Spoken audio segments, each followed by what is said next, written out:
이번 시간에는 우리 기본서 311페이지에 주택임대차 보호법 제10절에 차임 등에 관한 규정입니다. 자, 1번 읽어볼까요? 약정한 차임 또는 보증금이 임차주택에 관한 조세, 공과금, 기타 부담의 정감이나 경제사정의 변동으로 인하여 상당하지 아니하게 된 때는 당사자는 장래에 대하여 그 정감을 청구할 수 있다.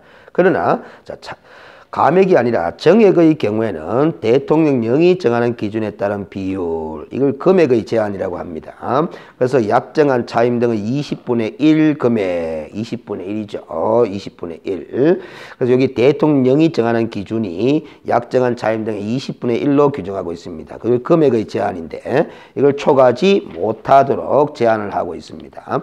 그리고 임대차 계약 또는 약정한 차임 등의 정액이 있은 후에 1년 이내는 다시 정액 청구를 하지 못하도록 하는 기간적 제한도 하고 있다라는 겁니다. 그러나 이 규정은 판례에 따르면 임대차 계약이 종료된 후에 재계약을 하거나 또는 임대차 계약 종료 전이라도 당사자 간의 합의로 차임 등이 정액된 경우에는 적용되지 않는다라는 것이 대부분의 판례 입장으로서 시험에 자주 출제되니까 기억을 좀 해두실 필요가 있어요.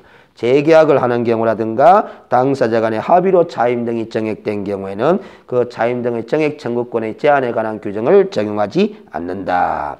자, 그리고 2번에 보시면 보증금의 전부 또는 일부를 월 단위의 차임으로 전환하는 경우에는 그 전환되는 금액에 다음 각호 중 낮은 비율을 곱한 월 차임의 범위를 초과할 수 없도록 제한을 하고 있습니다. 그래서 보증금을 월 단위의 차임으로 전환할 때 전환 산정률의 제한에 관한 규정이죠. 그래서 다음 각호 중 낮은 비율을 곱한 월 차임의 범위를 초과할 수 없다. 그래서 1호에 보면은 연 1할이고 2호에 보면은 한국은행에서 공시한 기준금리에 대통령령으로 정하는 이율을 더한 비율을 해놨는데 작년 연말에 개정이 됐습니다. 그 대통령이 정하는 이율은 3.5%입니다. 그래서 한국은행에서 공시한 기준금리에다가 3.5%를 더한 비율을 곱한 월차임의 범위를 초과할 수 없다라는 겁니다. 그래서 연 1할하고 기준금리에 3.5%를 더한 비율 중에서 낮은 비율을 곱한 월차임을 초과할 수 없도록 그렇게 제한을 하고 있다라는 거죠. 그리고 3번에 임차인이 그 7조에 따른 방금 조문에 봤던 7조에 따른 정액 비율을 초과하여 차임 또는 보증금을 지급하거나 월차임 산정률을 초과하여 차임을 지급한 경우에는 초과 지급된 차임 또는 보증금 상당 금액의 반환을 청구할 수 있다라는 거죠. 그럼 편면적 강행 규정이니까 당연히 그 강행 규정의 제한을 초과해서 지급된 금액은 반환을 받을 수 있다라는 겁니다. 그래서 지금 이 부분의 10절에서는 우리가 차임 정액 청구율의 제한에 대해서 공부를 했고 또 보증금을 월 단위의 차임으로 전환할 때 산정률의 제한에 관한 규정을 점검했다라는 거죠. 자, 그래서 수치를 좀 기억을 해 두셔야 됩니다. 차임 정액 청구율은 아시죠? 5%죠. 20분의 1이죠. 약정한 차임의 20분의 1을 초과하지 못하고 월 단위의 차임으로 전환할 때는 그 산정률은 아시죠? 두 개의 비율 중에서 낮은 비율을 곱한 월 차임의 범위를 초과할 수 없도록. 그래서 그 두 개의 비율이라고 하는 게 1할하고 한국은행이 공시한 기준금리에다가 3.5%를 더한 비율입니다. 더한 비율, 곱한 비율이 아닙니다. 자, 그 다음에 11절에 보증금 중에 일정액의 보호 관한 조문은 우리가 최우선 변제 보호에 관한 규정이다라는 거죠. 그래서 우리가 항상 최우선 변제권 관한 공부를 할 때는 보증금 중 일정액의 보호라는 단어를 생각하실 필요가 있습니다. 보증금 전액을 최우선 변제해 주는 것이 아니고 보증금액 중에서 일정액까지만 최우선 변제의 보호를 해주겠다라는 거죠. 그래서 1번은 읽어보시면 임차인은 보증금 중 일정액을 다른 담보물권자보다 우선하여 변제받을 권리가 있다.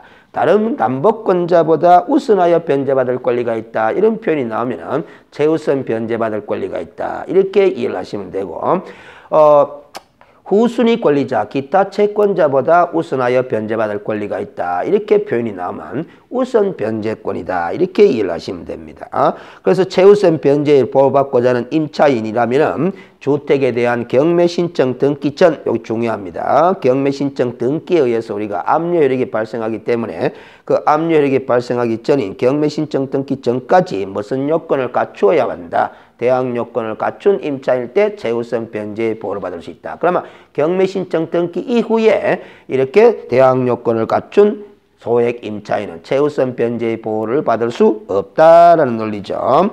자, 그 다음에 313페이지에 2번에 보시면은 이렇게 8조 1항에 따라 최우선 변제를 받을 임차인 및 보증금 중 일정액의 범위와 기준은 우리 주택임대차위원회라는 기구의 심의위원회가 있습니다. 주택임대차위원회 심의를 거쳐서 대통령령으로 정하는데 다만 보증금 중 일정액의 범위와 기준은 주택가액의 2분의 1을 넘지 못한다. 2분의 1도 아셔야 되는데 이 매각대금의 2분의 1 범위 내에서만 최우선 변제를 보호받을 수 있다. 그렇게 이해를 하시면 됩니다. 매각대금의 2분의 1 범위 내에서 최우선 변제받을 수 있다. 그러면 최우선 변제받을 수 있는 소액 임차인이냐 아니냐 그 보증금액이 소액 보증금액이 얼마냐라는 건 대통령령으로 정해두고 그리고 최우선 변제에 보호를 해주는 보증금 중에 일정액의 범위는 얼마까지냐도 대통령령으로 정하고 있는데 314페이지 보면은 표를 하나 만들어 뒀죠. 그래서 기간별 소액 보증금 보호 일람표라고 되어 있는데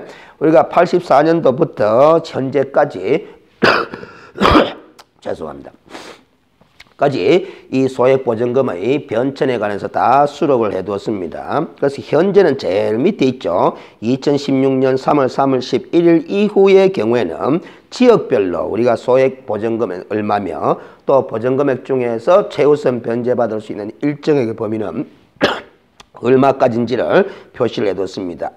그걸 물을 수도 있습니다. 그래서 현재 금액은 기억을 해 두시는데 그럼 그 앞부분에 그는 왜 수록을 해놨느냐 하면은 그 표 제일 하단부에 보면 당구장이 있죠.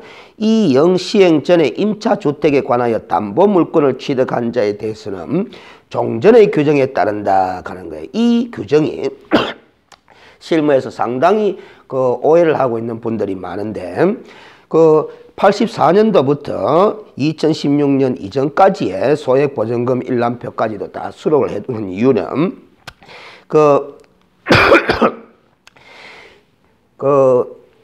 임차인이 임대차 계약 체결하는 시점이 만약에 2000년인 경우에는 종전 규정에 따른다라는 겁니다. 종전 규정. 그러면 2000년 당시로 가면은 우리 서울 지역 같은 경우에는 그 중간 부분에 보면은 2001년 9월 15일부터 보호 대상 보증 금액이 4천만 원 이하라고 돼 있죠. 그러면 2000년도 때는 3천만 원 이하라야만이 소액 임차인으로서 최우선 변제의 보호를 받을 수 있다라는 겁니다. 근데 현재는 지금 1억 원 이하로 돼 있죠. 서울의 경우에. 근데 현재 1억 원 이하를 기준으로 소액 임차인의 여부를 따지는 것이 아니고 그 임대차 계약 체결 시점에 담보물권 설정돼 있다라면 그 담보물권 설정 시점에 소액 보증금액이 얼마냐라는 걸 기준으로 따진다라는 겁니다. 그래서 밑에 각주 254번을 한번 읽어보세요. 따라서 현행법 시행 전에 부동산에 대하여 건저당권을 취득한 자에 대한 관계에 있어서는 주택임대차보호법에 의하여 소액 임차인에 해당하는지 여부를 가려야 한다라는 것이 이 표의 의미입니다. 그래서 실무상으로는 이 전체 표가 다 파악이 되고 있어야 됩니다. 그러나 이게 전체 표의 숫자를 다 우리가 외울 수는 없죠. 그래서 만일에 대비해서 제일 현재 시점의 소액 보증금액만큼은 좀 기억을 해 두시되 이 종전 규정에 따라서 소액 임차인이냐 아니냐 여부를 적용받을 수도 있다라는 그 이치를 한번 생각을 해 두실 필요는 있습니다. 그 다음 315페이지로 가겠습니다. 그 제12절에 주택임대차 분쟁조정위원회인데 이번에 신설된 위원회입니다. 그 신설된 위원회인데 뭐 위원회의 구성이나 운영에 관해서 출제할 가치는 없지만은 그래도 신설된 위원회라서 제가 줄 거는 거 위주로 좀 점검을 해 두실 필요는 있습니다. 그래서 우리가 이 주택임대차보호법에는 주택임대차위원회에 가는 것도 있고 주택임대차 분쟁조정위원회에 가는 것도 있다라는 거죠. 그 분쟁조정위원회가 이번에 신설된 기구죠. 그래서 그 조정위원회의 어떤 심의 조정사항이라든가 구성 및 운영에 관해서 제가 줄 거는 거 위주로 좀 한번 살펴두는 정도, 그 정도로 해 두실 수밖에 없습니다. 상세하게 다 할 여건이 되지를 못하죠. 알겠어요? 그리고 이 주택임대차보호법이 한 문제 정도 출제되는 부분인데 그 다른 중요한 규정들 다 제껴두고 주택임대차 분쟁조정위원회에 관해서 따로의 한 문제를 구성한다는 것은 상당히 불합리한 출제라고 예상이 되기 때문에 뭐 줄 거는 거 위주로 진하게 처리된 부분 위주로 한번 점검을 해두시면 충분하다고 보여집니다. 자, 그리고 318페이지로 가면 제13절에 기타 해가지고 주택임차권의 승계에 관한 규정을 두고 있는데, 자, 양갈로 1번에 한번 보겠습니다. 상속인이 없는 경우, 자, 임차인이 상속권자 없이 사망한 경우에는 그 주택에서 가정 공동생활을 하던 사실상의 혼인관계에 있는 자는 임차인의 권리와 의무를 승계한다. 다만 임차인이 사망한 후 1월 이내에 임대인에 대하여 반대 의사를 표시한 때는 임차인의 권리와 의무를 승계하지 않을 수도 있도록 그렇게 규정을 해두고 있습니다. 상속권자 없이 사망한 경우, 거기 학습의 포인트입니다. 그 다음에 상속인이 있는 경우죠. 사망 당시 상속권자가 그 주택에서 가정 공동생활을 하고 있지 아니한 때는 그 주택에서 가정 공동생활을 하던 사실상의 혼인관계 있는 자와 2촌 이내의 친족은 공동으로 임차인의 권리와 의무를 승계한다라는 겁니다. 이 경우도 임차인이 사망한 후 1월 이내에 반대 의사를 표시한 경우에는 임차인의 권리와 의무를 승계하지 않을 수도 있도록 그렇게 규정을 해두고 있습니다. 그래서 상속인이 없는 경우, 상속인이 있는 경우 그렇게 구분해서 정리를 해 두시면 되겠고, 319페이지에 강행 규정이죠. 이 주택임대차보호법의 규정에 의한 위반된 약정으로서 임차인에게 불리한 것은 임대인에게 불리한 것이 아니라 임차인에게 불리한 것은 그 효력이 없다. 편면적 강행 규정이다라는 거죠. 그리고 주택임대차 계약을 서면으로 체결할 때는 법무부 장관이 서식을 정하여 권고하는 법무부 장관입니다. 주택임대차 표준계약서를 우선적으로 사용하도록 하는 규정을 두고 있습니다. 다만 당사자가 다른 서식을 사용하기로 합의한 경우에는 그 합의한 서식을 사용해도 관계는 없습니다. 그러나 법무부 장관이 정하는 표준계약서를 우선적으로 사용하도록 하는 그런 규정을 둠으로써 주택임대차 계약의 내용과 관련해서 계약 당사자 간의 다툼을 사전에 좀 예방하고자 하는 그런 취지로 둔 규정입니다. 최근에 신설된 규정이기 때문에 기억을 해두실 필요가 있죠. 이런 것들이 우리 주택임대차보호법상 규정되어 있는 임차인의 보호와 관련된 규정인데, 제가 여러 가지 여건상 상세하게 강의를 해드리지 못한 점 죄송하게 말씀드리겠고, 민법 강의를 수강하시면서 이 주택임대차보호법 부분을 충분히 학습하시면서 교재의 내용은 한번 읽어두실 필요가 있습니다. 민법책보다도 훨씬 상세하게 서술해 놓고 가급적 많은 판례를 또 수록해 놨기 때문에 참고하시면 주택임대차보호법과 관련해서는 문제를 푸는데 전혀 지장이 없을 것으로 판단이 됩니다. 그래서 시간이 조금 남은 관계로 전체적으로 다시 어떤 규정들이 주택임대차보호법에 규정이 있는지를 간단하게 한번 요약 정리하면서 마무리 짓도록 하겠습니다. 다시 우리 교재에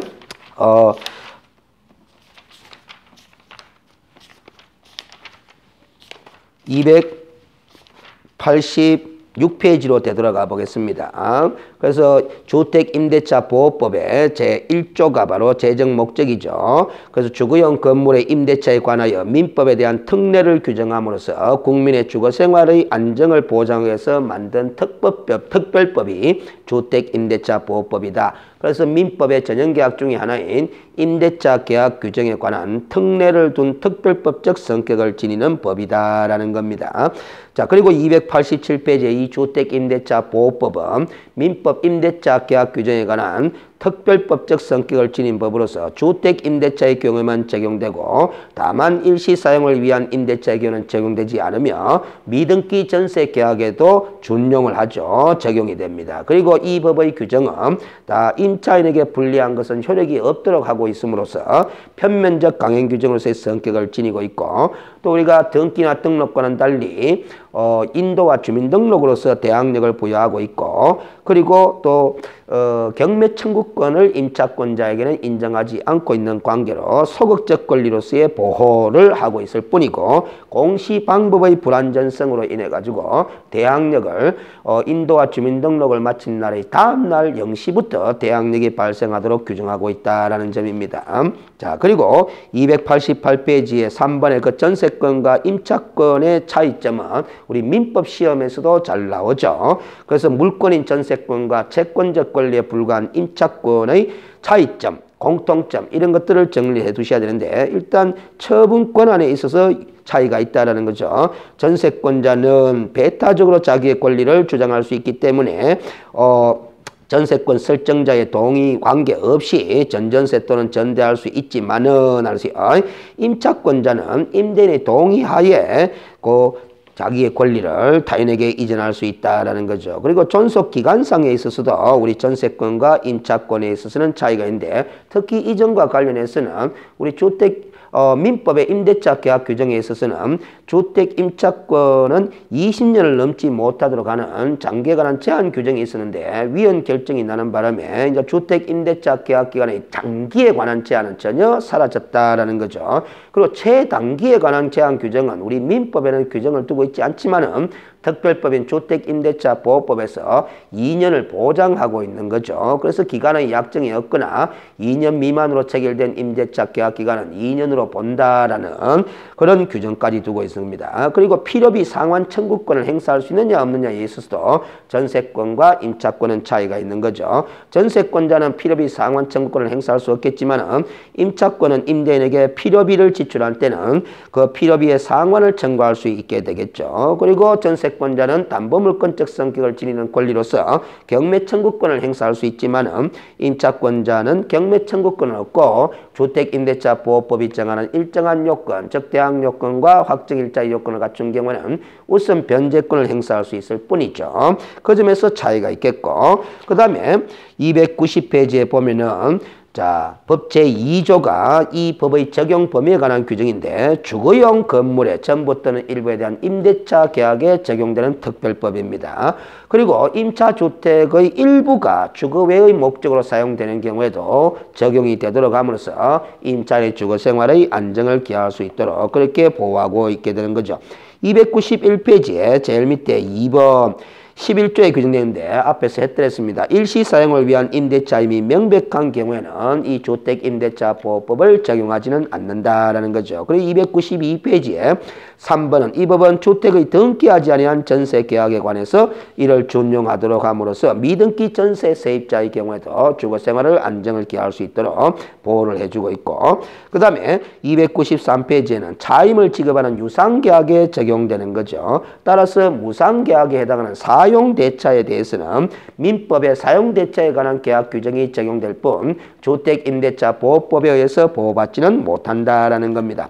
그리고 294페이지에 제3조에서 대항력에 관한 규정을 두고 있는데, 이 주택임대차보호법에 의해서 임차인이 보호를 받기 위한 기본적인 요건으로서 공시 방법을 갖춰야 된다라는 거죠. 그래서 불완전한 공시 방법이기는 하지만은 주택의 인도와 주민등록을 마침으로써 그 이길 0시부터 대항력이 발생하도록 규정을 해두고 있습니다. 그리고 이 대항력의 발생 시기와 관련해서는 상당히 이제 불완전한 공시 방법이기 때문에 실무상 판례 사례들이 상당히 많기 때문에 출제가 상당히 자주 되는 편이기 때문에 우리 295페이지부터 297페이지, 8페이지까지 있는 대항력과 관련된 판례들은 상세하게 좀 읽어두실 필요가 있습니다. 그리고 299페이지에 가보시면은 원래 이 주택임대차보호법은 자연인인 국민에 대해서만 적용되는 법인데, 이 법을 개정하는 과정에서 일부 법인에게도 보호를 해줌으로써 우리가 전세 임대주택 사업을 활성화시키는 데 기여하고자 했습니다. 그래서 우리 대한토지주택공사라든가 주택사업을 목적으로 설립된 지방공사라든가, 그리고 300페이지에 보면은 중소기업기본법에 따른 중소기업에 해당하는 법인이 선정한 직원이나 아니면 선정한 입주자가 그 주택에 관하여 인도와 주민등록을 마쳤을 때는 대항력을 행사할 수 있도록 법인에게 대항력을 행사할 수 있도록 그렇게 규정을 해두고 있습니다. 그리고 4번에 임차주택의 양수인은 임대인의 지위를 승계한 것으로 봄으로써 임대인이 바뀌더라도 임차인으로서는 자기의 보증금 반환 채권을 보호받을 수 있도록 규정을 해두고 있고요.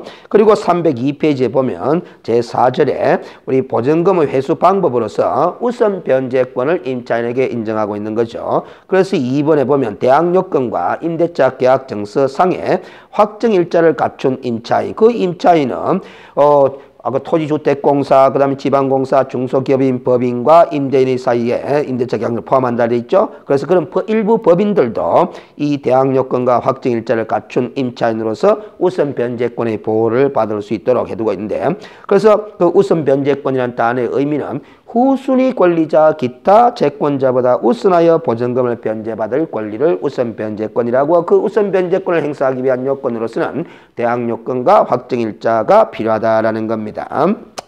근데 다만 임차인은 임차주택을 양수인에게 인도하지 아니하면 보증금을 수령할 수 없도록 제한하는 규정을 두고 있고요. 그리고 304페이지에 보면은 3번 한번 볼까요? 앞 시간에서는 제가 상세하게 읽어보진 않았는데 한번 보겠습니다. 임차인의 보증금 반환 채권을 양수한 금융기관 등이 또 우선 변제권을 승계할 수 있도록 그렇게 규정을 뒀습니다. 1번 한번 보겠습니다.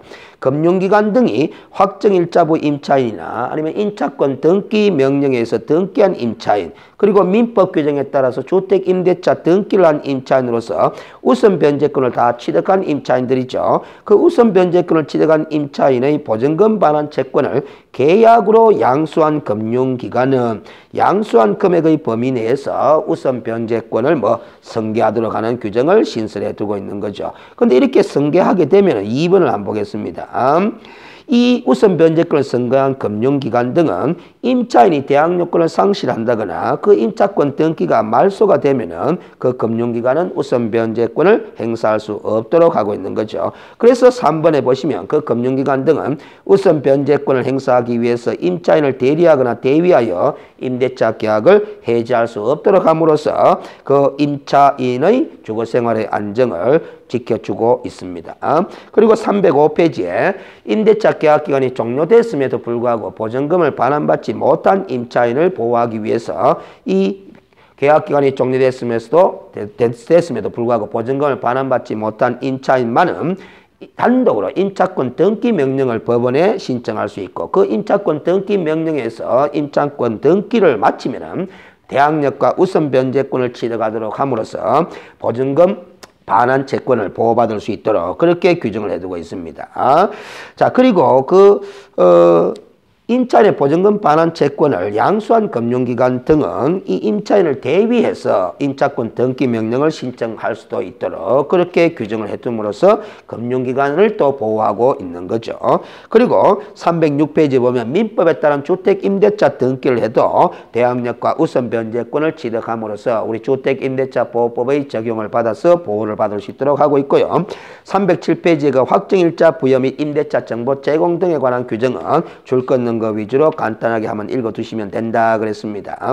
확정일자 제도라는 것은요, 왜 만들었느냐 하면은 우선 변제권을 행사하기 위해서는 보증금액이 얼마인지를 확정이 돼야 되거든요. 그래서 그 보증금액을 사후에 임대인과 임차인이 담합에 의해서 보증금액을 변형시키는 것을 막 방지하기 위해서 확정일자인을 주민센터 등에서 부여받도록 함으로써 보증금액을 확정짓기 위한 취지로 확정일자를 부여받는 겁니다. 우선 변제권 행사하려고 하면 보증금액이 얼마인지 확정이 돼야 되지 않겠습니까? 그런 취지에서 확정일자를 부여받아요. 그래서 우리가 임차인으로서는 임대인과의 합의하에 보증금액을 정액하게 되면 확정일자를 새로이 부여받아야 됩니다. 부여받지 못하면 정액된 부분만큼은 우리가 우선 변제권을 행사할 수 없게 되는 이치가 생겨버리는 거죠.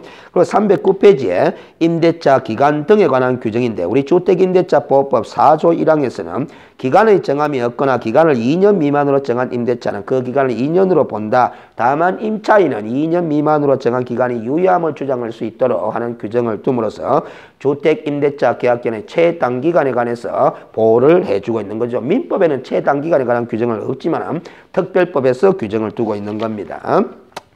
자, 그리고 310페이지에 보면은 3번에 보면 임대차 기간이 끝난 경우에도 임차인이 보증금을 반환받을 때까지는 그 임대차 관계는 존속하는 것으로 본다라는 겁니다. 그리고 311페이지에 묵시적 갱신에 관한 규정을 두고 있죠. 임대인은 기간 만료 전 6월부터 1월까지 사이에, 임차인은 임대차 기간 만료 전 1월까지에 그건 갱신 거절의 통지를 하지 아니하면은 전임대차와 동일한 조건으로 다시 임대차한 것으로 본다라는 묵시적 갱신, 법적 갱신에 관한 규정을 두고 있고, 이렇게 법정 갱신이 있게 되면은 임대차의 존속 기간은 2년으로 본다라는 규정 두고 있습니다.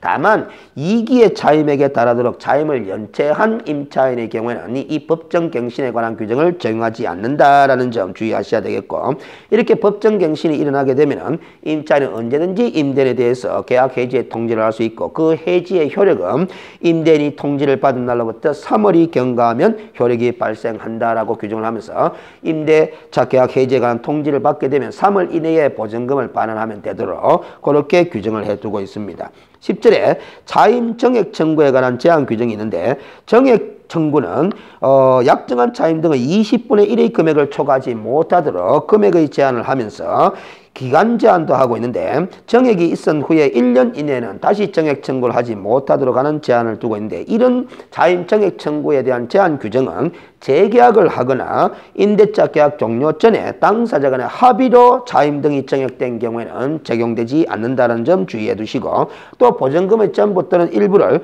월 단위의 차임으로 전환하는 경우에도 비율을 제한하고 있습니다. 이 부분은 최근에 개정된 부분이기 때문에 숫자 위주로 잘 봐두실 필요가 있어요. 그래서 1할하고 한국은행에서 공시한 기준금리에다가 3.5%를 더한 비율 중에서 낮은 비율을 곱한 월 차임을 범위를 초과할 수 없도록 제한을 하고 있습니다. 만약에 초과해서 차임을 수령하게 되면 반환 청구를 할 수 있도록 규정을 해두고 있고, 그 다음에 우리 법 제8조에서는 최우선 변제의 보호권까지 인정함으로써 소액 임차인에게는 특별히 보호를 대주고 있는 거죠. 그래서 이 소액 임차인의 경우는 보증금 중 일정액을 다른 담보 물권자보다 우선하여 변제받을 권리가 있도록 보호를 해주고 있습니다. 이 경우에 소액 임차인으로서 최우선 변제를 보호받기 위해서는 경매 신청 등기 전까지 대항 요건을 반드시 갖춰야 된다라는 점, 그리고 이런 최우선 변제의 범위는 매각 대금의 2분의 1 넘지 못하도록 제한을 하고 있습니다. 2분의 1 범위 내에서 최우선 변제를 보호를 해주고 있고, 그 소액 보증금에 해당하는 임차인이냐 아니냐, 그리고 소액 임차인으로서 일정액 얼마까지 최우선 변제를 보호받느냐에 대해서는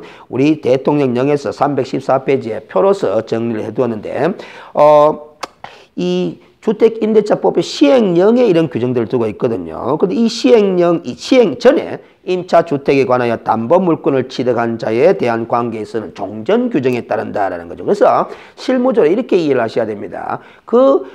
주택의 등기부상 최고 선순위 담보물권 설정이 돼 있다. 최고 선순위 담보권 설정일 시점을 기준으로 소액 임차인이냐 아니냐 여부를 판단하셔야 된다라는 거죠. 현재 제가 세입자로 세입자로 임대차 계약 체결해가 산다고 하더라도 그 등기부상의 최고 선순위 담보물권이 2000년에 설정되어 있다면 2000년 그 시점에 소액 보증금이 얼마냐에 따라서 소액 임차인으로서 최우선 변제의 보호를 받을 수 있느냐 없느냐가 판단되어져야 된다라는 겁니다.